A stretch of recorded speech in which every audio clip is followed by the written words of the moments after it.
Kwa ni matarajio yetu kwa spidi tunayo kwenda nayo. Bwawa hili la Kidunda tunatarajia kufikia mwishoni mwa mwaka ujao 2026 ili bwawa litakuwa limekamilika.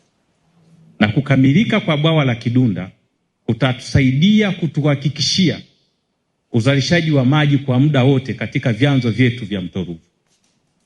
Kwa hiyo tuwe na matumaini na subira katika kipindi hiki.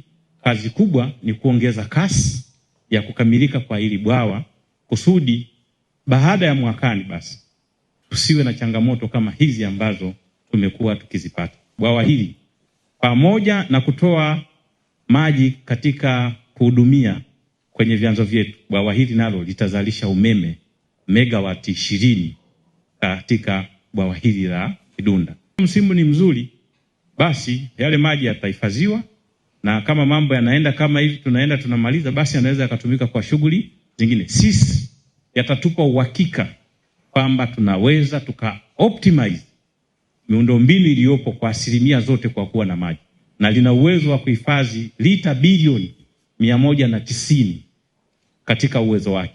Na tumepiga mahesabu kwamba hizi lita bilioni 190 katika muda ambao ni critical linaweza likatukava katika muda wa kiangazi zaidi ya miezi 3 hadi 4.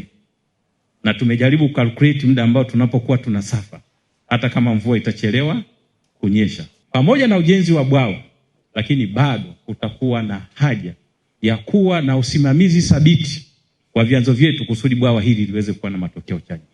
Kwa sababu usipokuwa na hivyo ina maana kwamba linaweza kujikuta tena hiyo.